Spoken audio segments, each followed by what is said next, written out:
અમે ગામની બહાર નીકળ્યા એટલે એક સરસ મજાનું તળાવ હતું, તો એને તળાવને જોવા અમે ખોટી થઈ ગયા।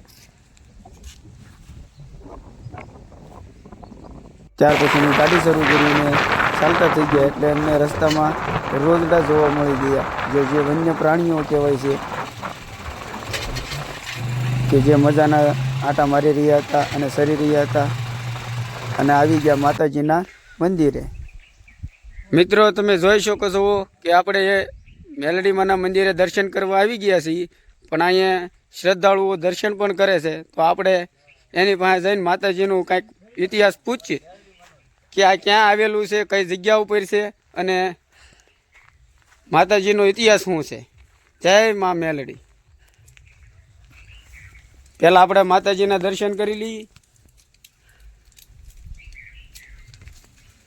અને આ ફરતો ઘનઘોર વડલો છે કે જે ઘણા વિસ્તારમાં ફેલાયેલો છે, તમે જોઈ શકો છો, આમાં દર્શન કરી શકો છો।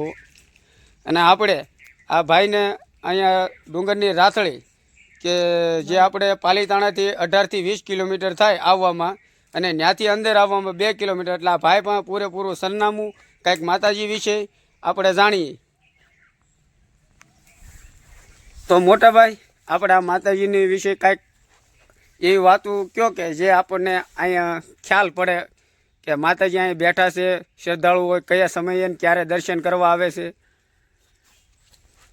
ગામનું નામ છે ભાઈ નાની રાથળી, અને આ માતાજીનો ઇતિહાસ તો બહુ જૂનો છે। અહીંયા અમારા ગઢિયાલ આવેલા હતા, અહીંયા માતાજીની સ્થાપના અમારા ગઢિયાએ કરેલી।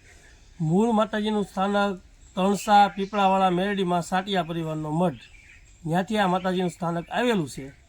અને રાથળીથી 2 કિલોમીટર અંદર ફોરેસ્ટ વિભાગની જગ્યાની અંદર આ માતાજીનું સ્થાનક છે। અને અહીંના ગામના બધા માણસો હરેક સમાજના બહુ માતાજીને માને છે, અને દર રવિવારે માતાજીનું શ્રદ્ધાથી અહીંયા બધા ભાવભર્યું જેમ કે ગામજનો બધા આવે છે, પધારે છે, અને માતાજીની સેવાનો લાભ લે છે। જય મા મેલડી। જય મા મેલડી, જય સેલાણવાળી મેલડી। તો મિત્રો, તમે જોઈ શકો છો આપણે મેલડીમાંના દર્શન કરી લીધા છે। તો તમને હવે બધું એટલામાં જે કાંઈ છે તે ફરતો ફરતો વડલો કેવડો મોટો છે તમે જોઈ શકો છો। અને આ મંદિર પાલીતાણાથી ડુંગરની રાથળી જે 18થી 20 કિલોમીટર થાય છે, અને રાથળીથી ડુંગરમાં ફોરેસ્ટ વિસ્તારના જગ્યામાં મેલડી માતાજીનું મંદિર આવેલું છે, કે જે રાથળીથી પણ 2-2.5 કિલોમીટર જેવું અંદર થાય છે। તો મિત્રો, દર્શન કરી લાઈક કરજો, શેર કરજો અને સબસ્ક્રાઈબર કરજો।